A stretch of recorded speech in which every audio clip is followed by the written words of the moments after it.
Gün uğurlu başladı. Gece boyunca hiç köpek kaybetmemişlerdi ve patikaya doğru yürürlerken ruhları oldukça hafifti. Sessizliğe, karanlığa ve soğuğa doğru ilerliyorlardı. Bill bir önceki gecenin öngörülerini unutmuş gibiydi ve öğle vakti köpeklerle alaycı bir şekilde konuştu. Kötü bir patikada kızak devrildi. Garip bir karışıklıktı. Kızak ters çevrilmişti, büyük bir ağaç gövdesi ve bir kaya vardı ortada. Düğümü düzeltmek için köpekleri sırayla koşumlarından çıkarmak zorunda kaldılar. İki adam kızağın üzerine eğilmişti ki Henry, Van Ör'ün uzaklaştığını fark etti. "Al, sen, tek kulak," diye bağırdı, doğrulup arkasını döndü. Ama Van karın üzerinde koşmaya başlamıştı bile ve izleri ardında sürünüyordu. Orada, arka yolların karında, dişi kurt onu bekliyordu. Yaklaştıkça Van aniden temkinleşti. Yavaşladı, bir uyarı aldı, kısa bir yürüyüş yaptı, sonra durdu. Onu dikkatle ve şüpheyle inceledi. Ama arzu doluydu. Dişi kurt ona gülümsüyor gibiydi, dişlerini göstererek. Tehditkar değil, tuhaf bir şekilde hoş. Birkaç adım ona doğru ilerledi, oyunbazca, sonra durdu. Van da ona yaklaştı, hala uyanık ve temkinli, kuyruğu ve kulakları havada, başı dik. Onunla burun koklayıp tanışmaya çalıştı, ama dişi kurt şakacı ve utangaçça geri çekildi. Van Ör'ün her adımı, onun da bir adım geri atmasıyla karşılık buluyordu. Yavaş yavaş, adım adım, onu insan güvenliğinden uzaklaştırıyordu. Bir keresinde, sanki içinden belirsiz bir uyarı geçmiş gibi, Van başını çevirdi.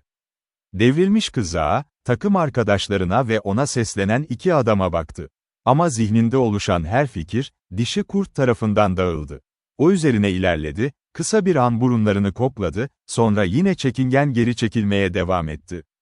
Bu arada Bill tüfeği düşünmüştü. Ama tüfek devrilmiş kızağın altında sıkışmıştı. Henry ona yardım ettiğinde ise Van ile dişi kurt çok uzaklaşmıştı. Mesafe, bir şans tanımıyordu. Çok geç, Van hatasını anladı. İki adam, onun döndüğünü ve kendilerine doğru koşmaya başladığını görünce sebebi de anladılar. Patikaya açılardan yaklaşıyordu ve geri çekilme yolu kesilmişti. Bir düzine kurt, zayıf ve gri, karın üzerinde zıplayarak geliyordu. Anında dişi kurdun utangaçlığı ve oyunbazlığı yok oldu. Hırlayarak Van Ör'ün üzerine atladı. Omzuyla onu itti ve kaçış yolu kapandı. Van hala kararlıydı, kızağa dönmek için rotasını değiştirmeye çalışıyordu. Her an daha fazla kurt ortaya çıkıyor, kovalamacaya katılıyordu. Dişi kurt ise Van Ör'ün sadece bir sıçrama gerisinde, tek başına. "Nereye gidiyorsun?" diye sordu Henry aniden, elini partnerinin koluna koyarak. Bill onu üzerinden attı. "Dayanamam," dedi. "Elimden gelirse artık köpeğimizi almalarına izin vermeyeceğim." Silahı eline aldı ve patikanın kenarındaki çalılıklara daldı. Niyeti açıktı. Kızağı merkez alarak daire çizen Van Ör'ün döngüsüne önceden ulaşmak, tüfekle kurtları geri püskürtmek ve köpeği kurtarmak. "Söyle, Bill," diye seslendi Henry. "Dikkatli ol, risk alma." Henry kızağa oturdu ve izledi. Yapacak başka bir şeyi yoktu.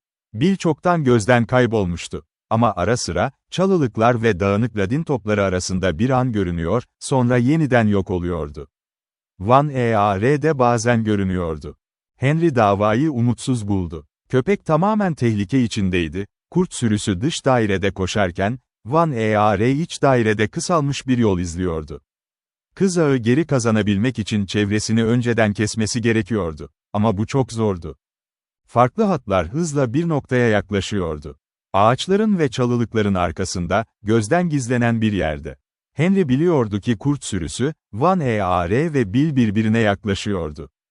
Çok hızlı, beklediğinden çok daha hızlı. Bir ateş sesi duydu. Sonra iki kurşun, hızlı, arka arkaya. Bill'in mühimmatının bittiğini anladı. Sonra büyük bir gürültü geldi, hırlama ve çığlıklar. Van Ör'ün acı ve dehşet dolu çığlığını tanıdı. Yaralı bir hayvanı ele veren kurt seslerini duydu. Ve hepsi o kadardı. Hırlamalar durdu. Çığlık kesildi. Sessizlik çöktü ve ıssız diyar yeniden yalnız kaldı. Uzun süre kızakta öylece oturdu. Gidip görmeye gerek yoktu. Olanları gözlerinin önünde yaşanmış gibi biliyordu. Bir keresinde aniden uyandı, baltayı kırbaçların altından hızla çıkardı. Ama bir süre daha oturup düşüncelere daldı. Kalan iki köpek ayaklarının dibinde çömelmiş titriyordu. Sonunda yorgun bir şekilde ayağa kalktı. Sanki tüm direnci sönmüş gibiydi. Köpekleri kızağa bağlamaya başladı. Bir ipi omzunun üzerinden geçirdi ve köpeklerle birlikte çekmeye başladı. Çok uzağa gitmedi. İlk karanlık işaretiyle bir kamp kurdu ve bunun için bolca odun stokları vardı. Köpekleri besledi, yemek yaptı, akşam yemeğini yedi, yatağını ateşe yakın bir yerde hazırladı. Ama o yataktan zevk almaya mahkum değildi. Gözleri kapanmadan önce kurtlar çok yaklaşmıştı. Artık onları görmek için çaba harcamasına gerek kalmamıştı. Hepsi oradaydı, onu ve ateşi dar bir daire içinde kuşatmış. Ateş ışığında onları açıkça görebiliyordu, yatıyorlar, oturuyorlar, karınları üzerinde sürünüyorlar, ileri geri yürüyorlardı. Hatta uyuyorlardı. Burada ve orada karın içinde kıvrılmış birileri, köpek gibi uykuya dalmış. Ateşi parlak tuttu. Çünkü tek bilen buydu, o ateş ile aç dişler arasındaki tek engel, o alevdi. İki köpek yanında kalmıştı, biri sağında, biri solunda. Ona yaslanmış, ağlayıp inliyorlardı. Bir kurt biraz daha yaklaştığında çaresizce hırlıyorlardı. Her böyle anda, köpekler hırlayınca, tüm çember telaşla ayağa kalkıyor ve temkinli adımlarla ileri bastırıyordu. Her yanından hırlamalar ve hevesli çığlıklar yükseliyordu. Sonra geri çekilirlerdi. Bazen bir kurt kısa uykusuna devam ederdi. Ama çember sürekli daralma eğilimindeydi. Yavaş yavaş, burada bir kurt öne eğiliyordu, orada bir diğeri ilerleyip duruyordu. Çember küçülüyordu. Vahşi hayvanlar neredeyse sıçrama mesafesine ulaşmıştı. O zaman ateşten korlar alıp sürüye fırlatıyordu. Her seferinde geri çekilirlerdi. Öfkeli çığlıklar ve iyice nişan alınmış bir köz cesur bir hayvanı yakıp kavurduğunda duyulan vahşi hırlama ile birlikte. Sabah adamı yorgun ve bitik buldu. Uykusuzluktan gözleri yanıyordu. Kahvaltıyı karanlıkta hazırladı. Saat 9'a, gündüze, kurt sürüsü geri çekildiğinde, gecenin uzun saatlerinde kafasında planladığı işe koyuldu. Genç fidanları kesti. Onları devrilmiş gövdeler ve büyük ağaçlara yüksekçe bağladı. Kızak ipiyle ve köpeklerin yardımıyla, tabutu iskelenin üstüne kaldırdı. Bill'i yakaladılar, belki beni de yakalayabilirler, dedi, ölü bedene seslenerek. Ama seni asla yakalatmayacağım. Sonra patikaya çıktı. Hafifletilmiş kızak, köpeklerin ardından zıplayarak ilerliyordu. Çünkü onlar da Fort McGurry'nin güvenliğini hissediyorlardı. Kurtlar artık daha açık bir şekilde peşlerinden yürüyordu. Sakin, temkinli, her iki yanda süzülüyorlardı. Kırmızı dilleri dışarı sarkık, ince yanları her harekette kaburgalarını gözler önüne seriyordu. Çok zayıftılar. Kemikli çerçevelerin üzerine gerilmiş deri torbaları gibiydi vücutları, kaslar yerine ipler. Henry'i hayrete düşüren şey, ayaklarını hala koruyabilmeleriydi. Karın içinde nasıl çökmeden yürüyebildiklerine şaşıyordu. Karanlığa kadar yolculuk etmeye cesaret edemiyordu. Öğle vakti güneş sadece güney ufkunun üst kenarını, soluk ve altın rengiyle gösteriyordu, gökyüzü çizgisine uzanıyordu. Bunu bir işaret olarak aldı. Günler uzuyordu. Güneş geri dönüyordu. Ama bu neşe tam gitmeden kamp kurdu. Birkaç saat boyunca gri gün ışığı ve kasvetli alacakaranlık vardı ve o saatleri büyük miktarda odun doğramak için kullandı. Geceyle birlikte dehşet geldi. Aç kurtlar daha da cesurlaşmıştı. Üstelik uykusuzluk Henry'i iyice etkiliyor, kendine rağmen uyuyakaldığı oluyor. Ateşin başında çömelmiş, omuzlarında battaniyeler, dizlerinin arasında balta ve her iki yanında ona sıkıca yaslanmış birer köpek. Bir kez uyandığında, tam önünde, 12 adım ötede, sürünün en büyüklerinden biri olan büyük gri bir kurt vardı. Ve o kurt, ona bakarken kasıtlı olarak esnedi. Tembel bir köpek gibi, tam yüzüne karşı esnedi ve ona öyle bir bakış attı ki, sanki Henry sadece gecikmiş bir yemekti. Yakında yenilecek olan, bu kesinlik tüm grup tarafından sergileniyordu. Aç gözlerle ona bakıyorlar ya da karda sakin sakin uyuyorlardı. Çocuklar sofranın etrafında toplanıp yemeye başlamak için izin bekliyormuş gibi. Ve o, yenilecek olan yemekti. Yemeğin nasıl ve ne zaman başlayacağını merak etti. Ateşe odun yağarken kendi bedenine karşı daha önce hiç hissetmediği bir takdir duydu. Hareket eden kaslarını izledi. Parmaklarının kurnaz mekanizmasına ilgi duyuyordu. Ateş ışığında parmaklarını yavaşça, tek tek kıvırdı, sonra hepsini birden açıp kapattı. Hızlı ve tutucu hareketler yaptı. Tırnak uçlarını dürttü, şimdi sert, şimdi yumuşakça. Sinir hissinin oluşma süresini ölçtü. Bu onu büyüledi. Ve aniden bu ince, hassas bedeniyle gurur duydu. Sonra kurt çemberine baktı ve bir darbe gibi fark onu vurdu.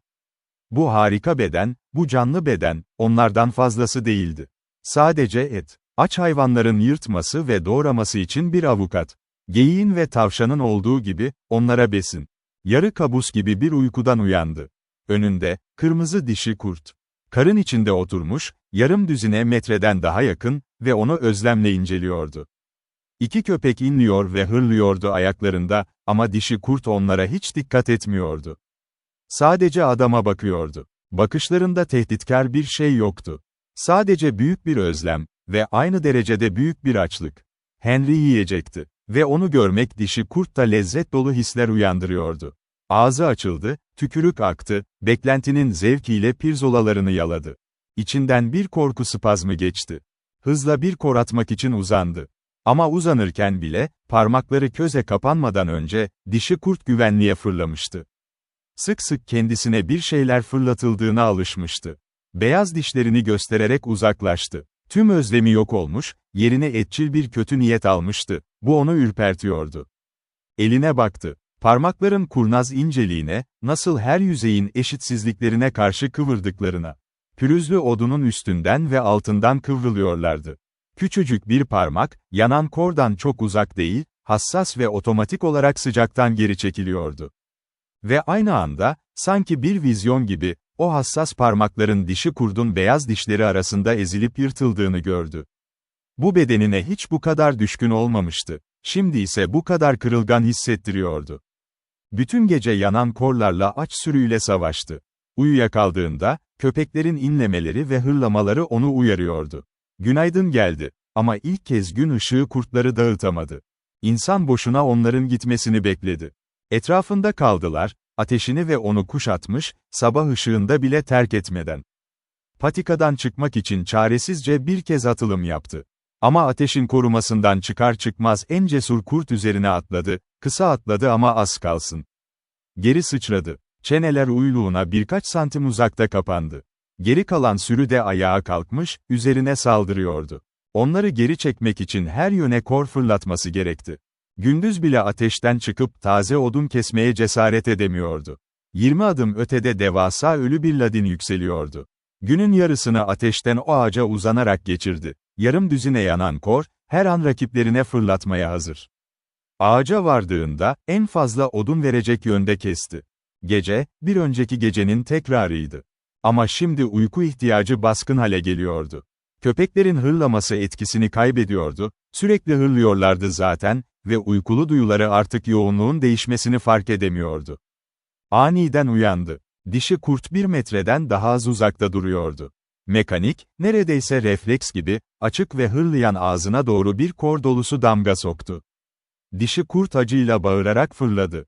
Uzak bir mesafeden yanan et ve saç kokusunu alırken başını sallıyor, öfkeyle hırlıyordu. Bu sefer, tekrar uyuklamadan önce, sağ eline yanan bir çam düğümü bağladı. Gözleri kapalıydı ama birkaç dakika sonra alevin yanması onu uyandırdı. Birkaç saat boyunca bu programı sürdürdü. Her uyandığında kurtları geri püskürttü, ateşi yeniledi, elindeki çam düğümünü düzeltti. Her şey iyi çalıştı, ta ki düğümü güvensizce taktığı o ana kadar.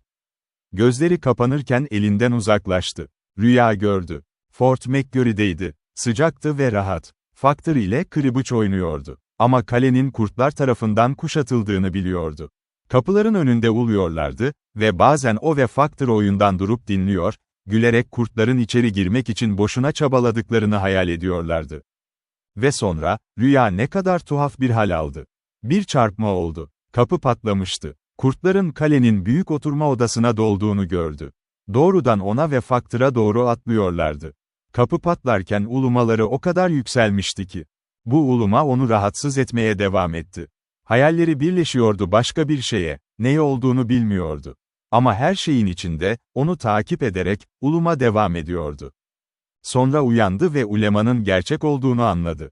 Büyük bir hırlama, çığlık, kurtlar ona saldırıyordu. Hepsi etrafında, üzerindeydi. Birinin dişleri koluna kapanmıştı. İçgüdüsel olarak ateşe atladı ve zıplarken, bacağından geçen keskin dişlerin kesintisini hissetti. Sonra bir çatışma başladı. Sağlam eldivenleri ellerini geçici olarak korudu, canlı kömürleri her yöne saçtı, ta ki kamp ateşi bir volkan görünümüne bürünene kadar. Ama uzun süremezdi. Yüzü sıcaktan kabarıyordu. Kaşları ve kirpikleri yanmıştı. Ayakları için sıcaklık dayanılmaz hale gelmişti. Her iki elinde alevli korlarla ateşin kenarına sıçradı.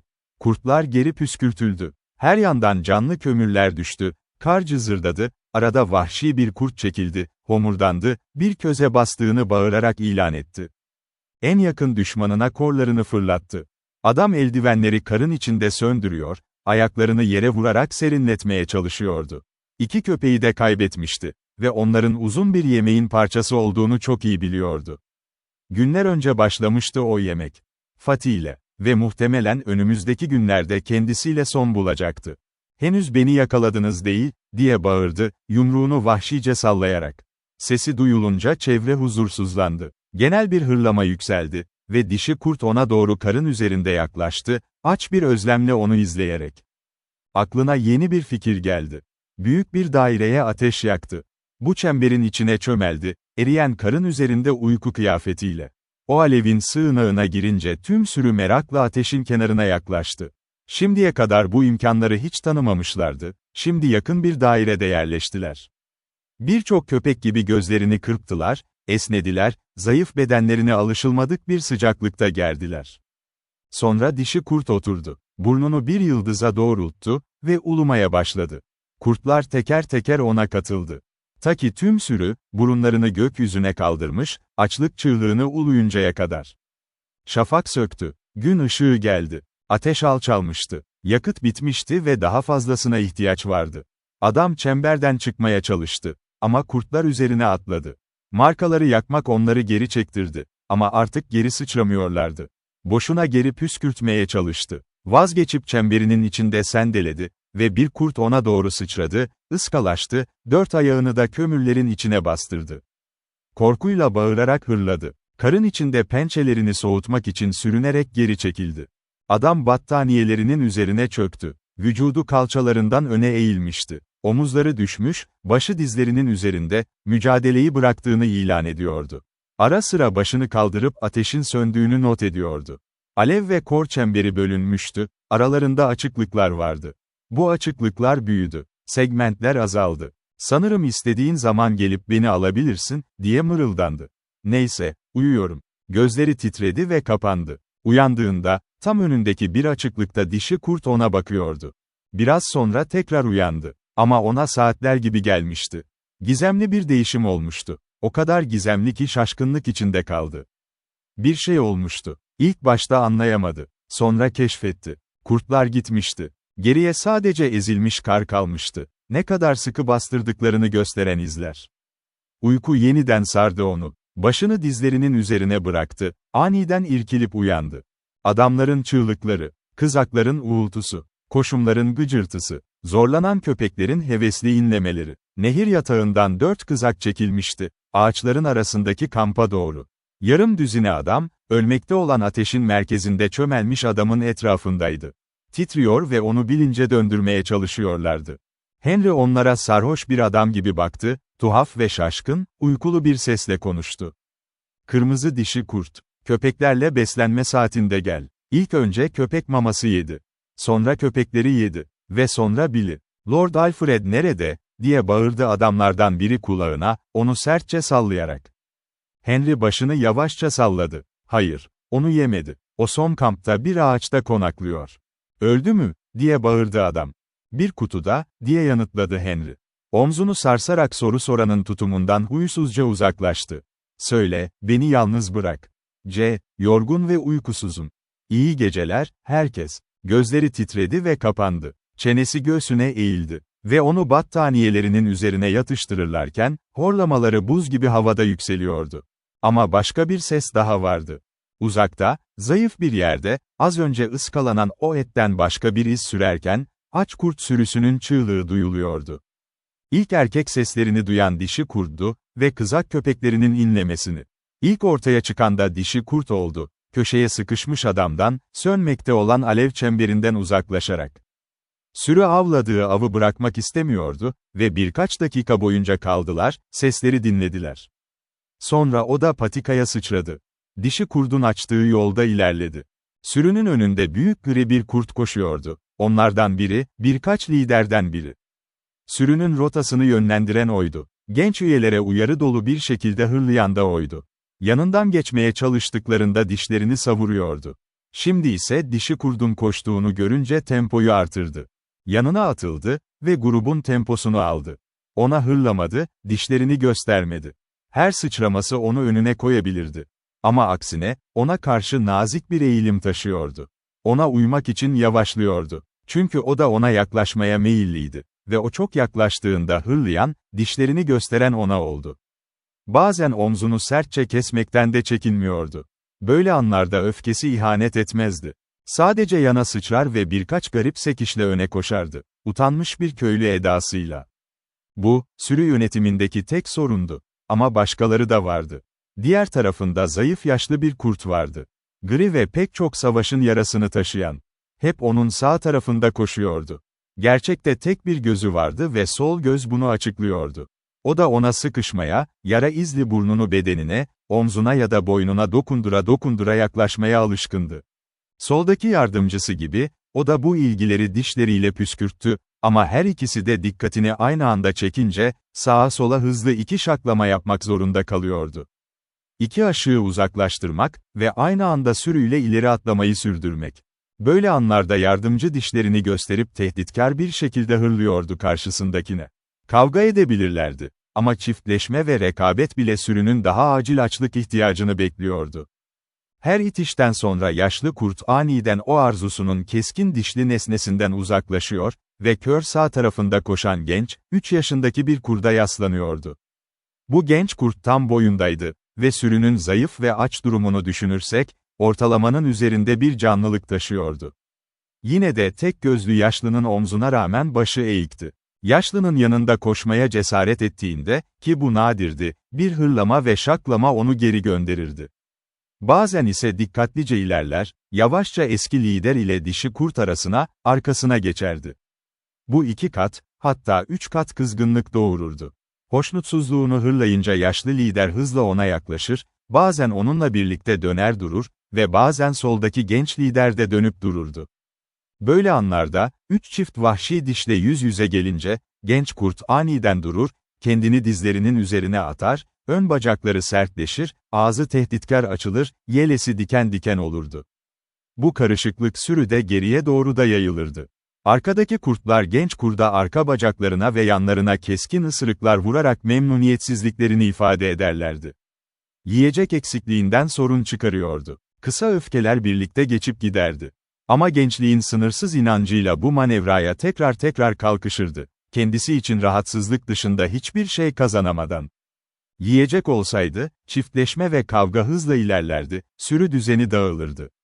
Ama sürünün durumu çaresizdi. Uzun süredir açlıkla zayıflamışlardı. Normalin altında bir hızdaydılar. Arka tarafta zayıf üyeler, çok genç ve çok yaşlı olanlar, topallıyordu. Önde ise en güçlüler vardı. Ama hepsi tam vücutlu değildi. İskelete gerilmiş deri torbaları.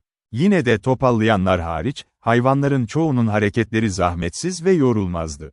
Kasları sanki tükenmez bir enerji kaynağından besleniyor gibiydi. Her çelik gibi kasılmanın ardından bir diğeri, bir tane daha, bir tane daha. Görünüşe göre sonsuz. O gün birçok mil koştular. Gece boyunca koştular. Ertesi gün hala koşuyorlardı. Donmuş ve ölü bir dünyanın yüzeyinde koşuyorlardı. Hayat kıpırdamıyordu. Sadece onlar hareket ediyordu. Bu uçsuz bucaksız hareketsizlikte. Yalnız onlar yaşıyordu. Ve onları doyurarak yaşatabilecek başka canlılar arıyorlardı. Alçak bölünmeler geçtiler, küçük dereler boyunca dolaştılar, ta ki arayışları ödüllendirilene kadar. Geyikle karşılaştılar. Büyük bir boğa. İlk bulunan büyük boğaydı. Burada et ve yaşam vardı. Ve onu koruyan ne gizemli ateşler ne de uçan alev füzeleri vardı. Yayılmış toynaklar ve avuç içi boynuzlar biliyorlardı. Ve alışılmış sabırlarını ve temkinliklerini rüzgara attılar. Kısa ve şiddetli bir dövüştü. Büyük boğa her yandan kuşatılmıştı. Büyük toynakları ile kafaları ezdi, boynuzu ile kırdı. Karın içine gömdü onları, boğuşmanın ortasında.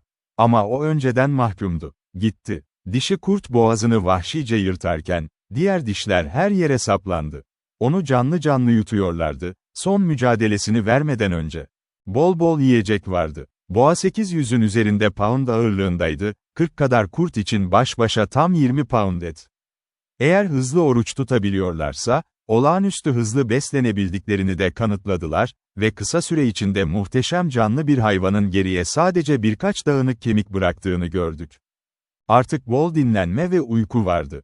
Dolu midelerle, tartışmalar ve kavgalar başladı genç erkekler arasında ve sürü dağılana kadar birkaç gün sürdü. Kıtlık sona ermişti. Kurtlar artık av ülkesindeydi ve hala sürü halinde avlanıyorlardı. Ama daha temkinliydiler şimdi. Karşılaştıkları küçük geyik sürülerinden ağır inekleri ya da sakat yaşlı boğaları kesiyorlardı. Bu bolluk diyarında bir gün geldi ki, kurt sürüsü ikiye bölündü ve farklı yönlere gitti. Dişi kurt, solunda genç lider, sağında tek gözlü yaşlı, sürünün yarısını aşağı indirdi. Mackenzie Nehri'nin üzerinden doğuya, göl bölgesine doğru yol alıyorlardı. Her gün sürünün kalıntısı azaldı.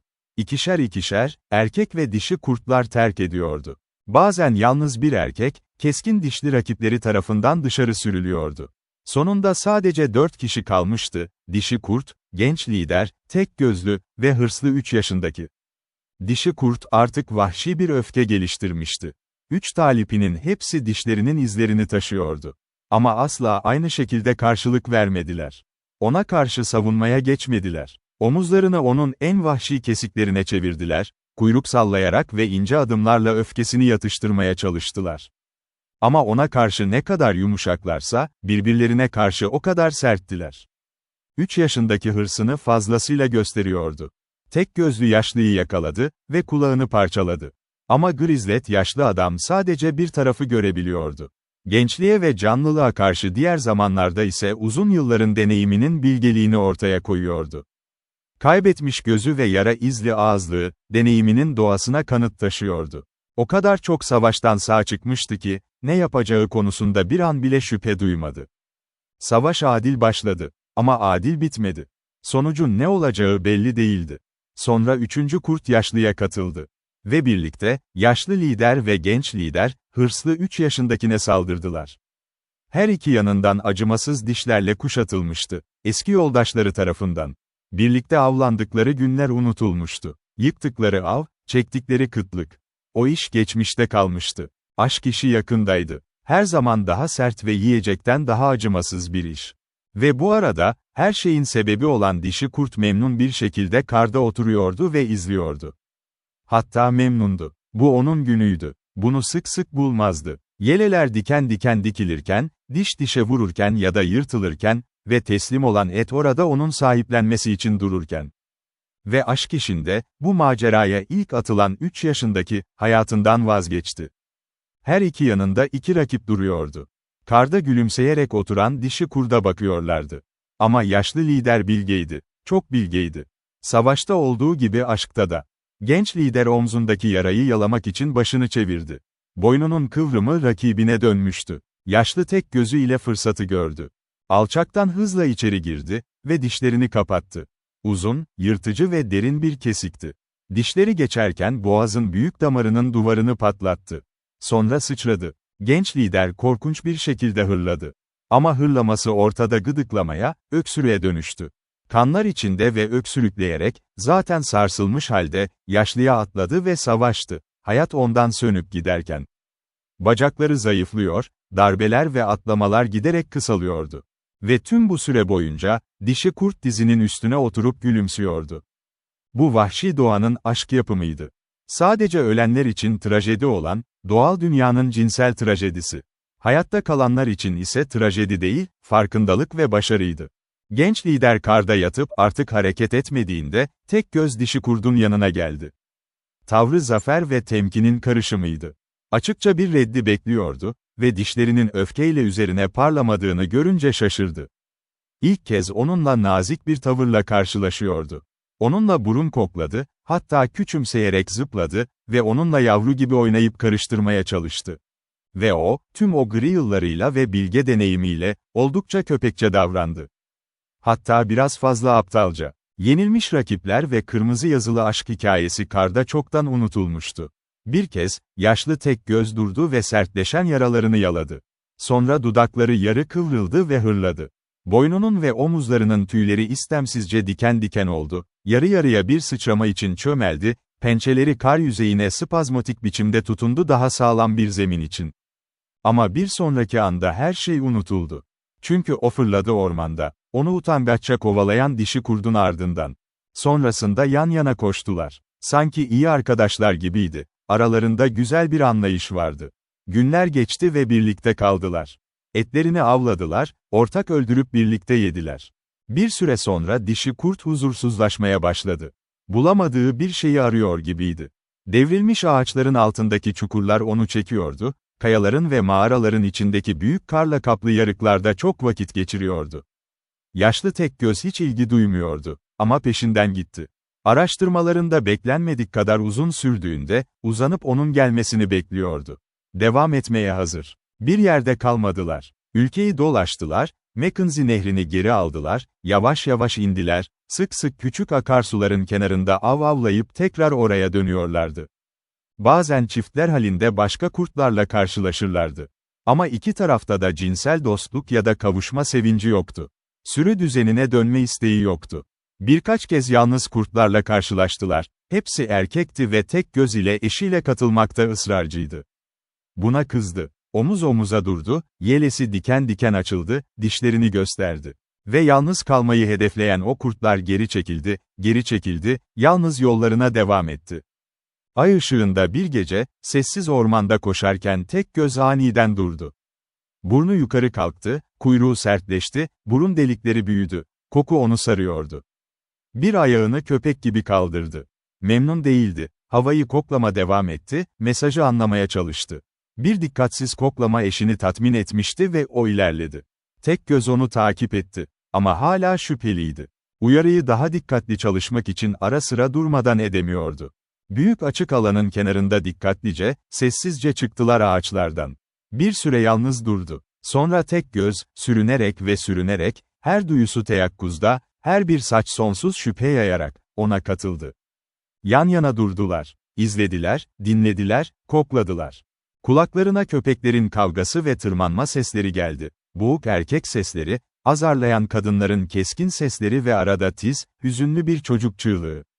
Büyük deri kulübeler pek görünmüyordu. Ateşin alevleri, bedenlerin hareketleri ve sessiz havada yavaşça yükselen duman dışında. Ama burun deliklerine bir kızılderili kampının sayısız kokusu doldu.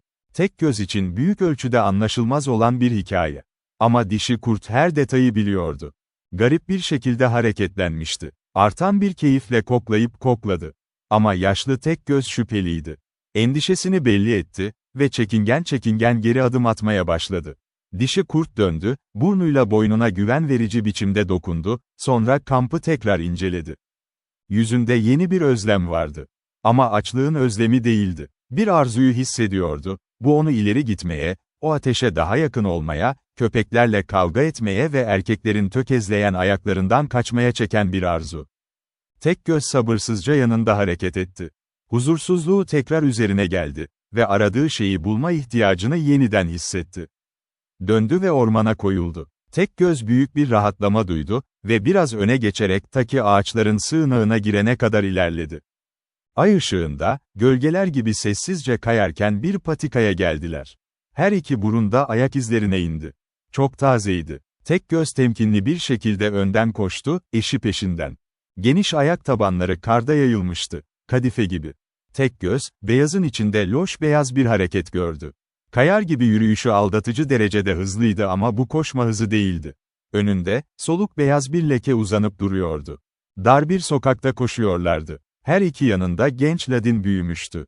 Sokağın ağzından ay ışığındaki açıklık görünüyordu. Yaşlı tek göz kaçan beyaz şekli hızla gözden geçirdi.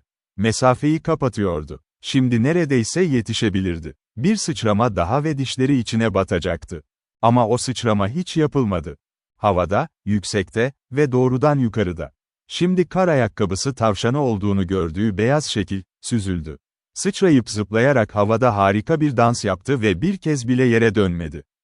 Tekgöz aniden korkuyla geri fırladı.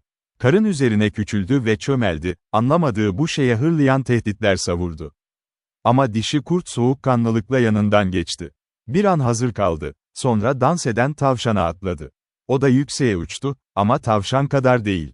Dişleri boş bir şekilde metal bir çıtırtıyla birbirine kapandı. Bir sıçrama daha, bir tane daha. Eşi yavaşça çömelmişti ve onu izliyordu.